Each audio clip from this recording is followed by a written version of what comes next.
Siya Kolisi, the first South African black captain, has the opportunity to make history in United Nations. Yes, just one more time. Well, not one more time, many times after that. But this is an opportunity for South Africa to really go in and make history. We kick off against the All Blacks and then we face the rest of our pool games. We enter in hectic quarter-final, semi-final and maybe even the dream final against the All Blacks, whoever it may be. Whoever we meet, it's going to be a special occasion. So I wish all the opponents all the best of luck, but to my Springboks, big love, big respect. You've led us all this way and I can't wait to watch and scream for you along this World Cup. All the best, stay safe, make us proud, and remember one thing, never give up. Thank you, go boys. Hi guys, Howzit? Welkom terug. Dit is zo wonderlijk om jou te zien. To my Afrikaans followers, I'm getting a bit better. Rugby Mal is helping me with my Afrikaans. I promise I'll probably try to do one of these in Afrikaans one day. If any of you Afrikaans speakers can kind of chuckle a bit at my accent and whatnot.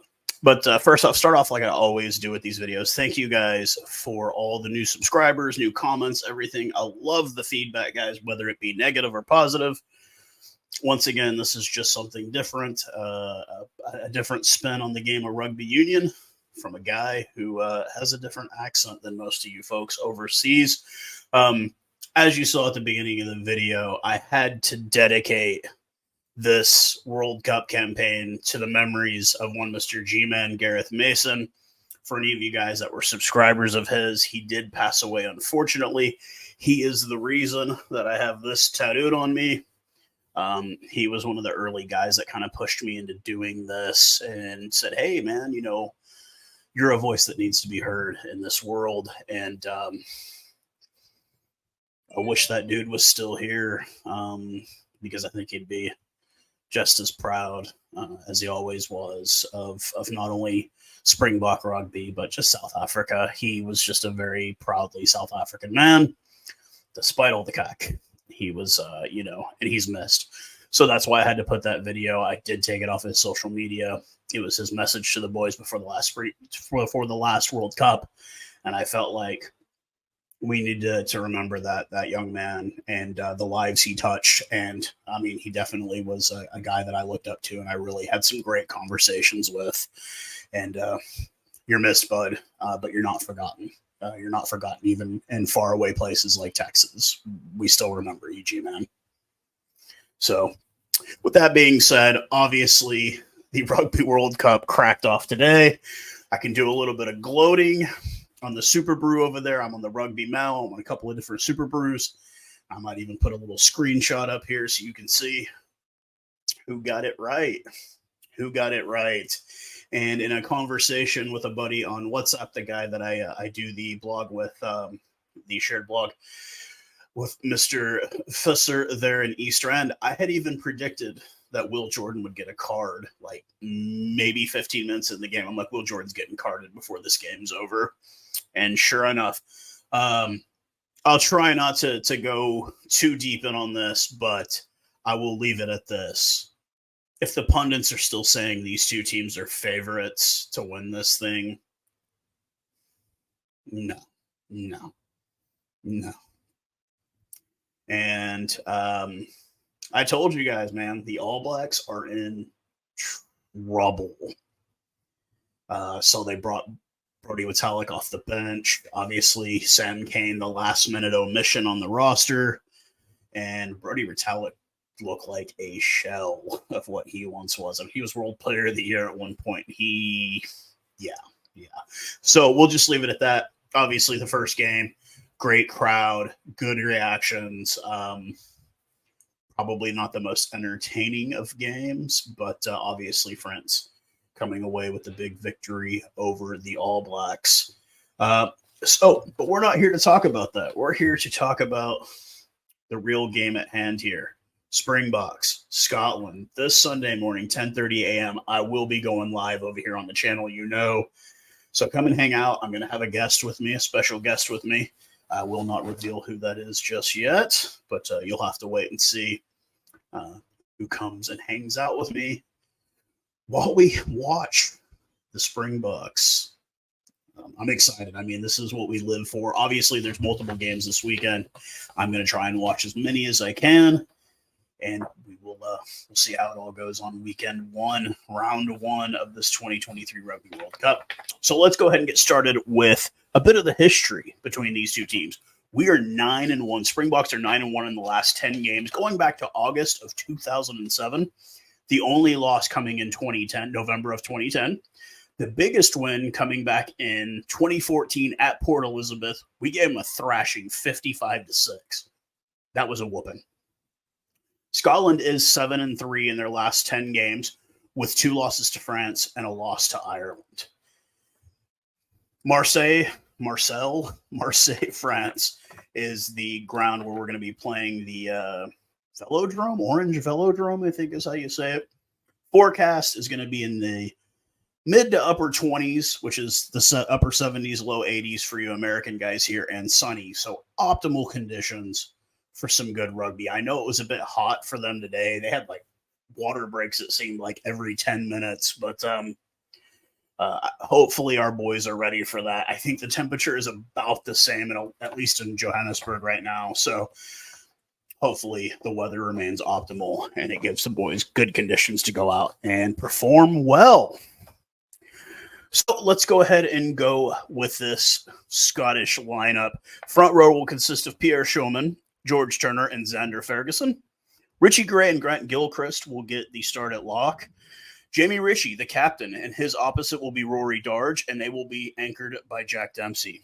Ben White and the well-known Finn Russell at first 5'8" fly half there, with Duhan van der Merwe, a name we all know very, very well, and Darcy Graham. They will have their hands full with their Springbok counterparts.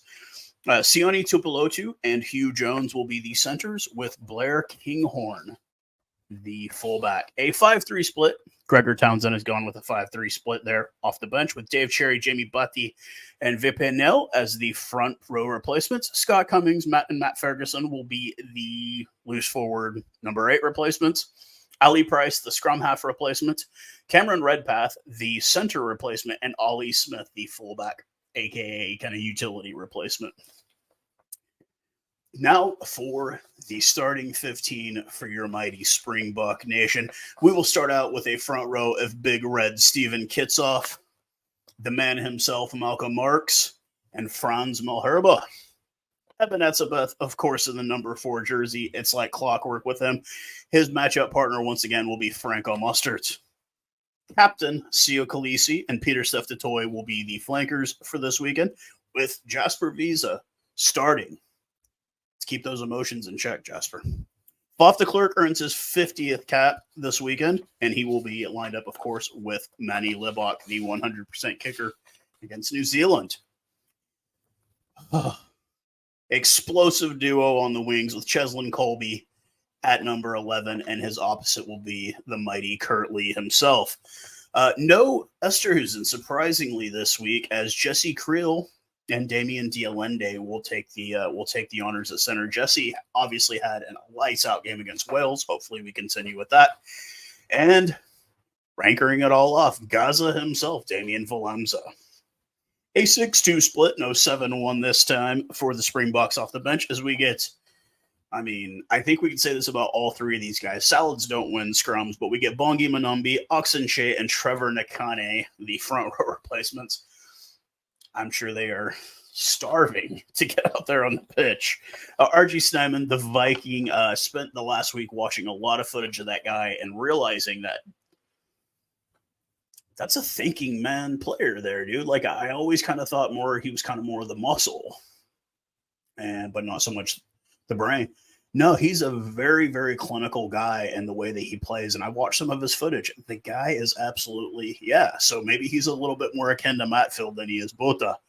But RG Steinman will be coming off the bench in relief with, thanks to Rugby Mal, Mr. Escom Marco Van Staden, the flanker replacement, replacing Sia Khaleesi more than likely.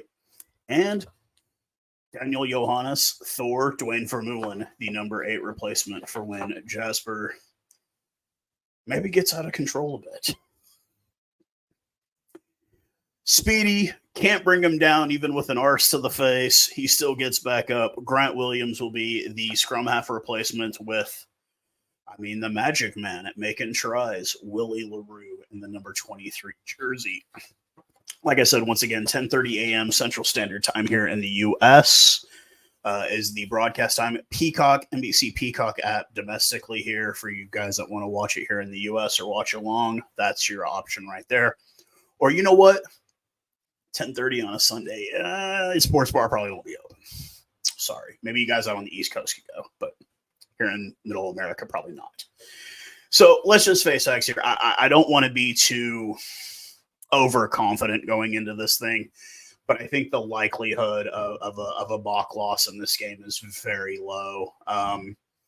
The lack of Stuart Hogg at 15, he was always pretty damn good, but he's still obviously not good enough to improve on a 1-9 record against us. But I don't want to take the game lightly, but I also don't expect the Scots are not a bad team. We're just on a different level, and I think the 9-1 record kind of proves it. But any day can happen. Anything can happen. I have picked the Springboks to win by 13 at least.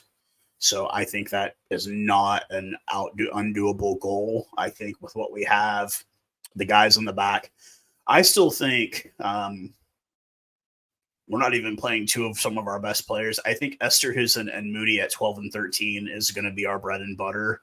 That's going to be our A squad. Cannon Moody has proven how great he is in the limited time that he's had in the jersey. I still don't even think we've seen all of what Kurt Lee can give us. I still don't even think we've seen all that Manny can give us, but I think these three young, fresh faces in the Springbok side are going to make a big difference. This is going to be our X factor, I think. We know what the forwards can do. We know what the bomb squad can do. What can these young men do that we haven't seen? And I think we've gotten tastes of it, and we've seen pieces and bits of it. We've seen Kurt Lee scoring all these tries. I don't even think we've gotten 100% of these new young guys yet. I still think we're waiting for them to really, really blossom. And when they do, no one will be able to stop us. Don't mean to be overconfident.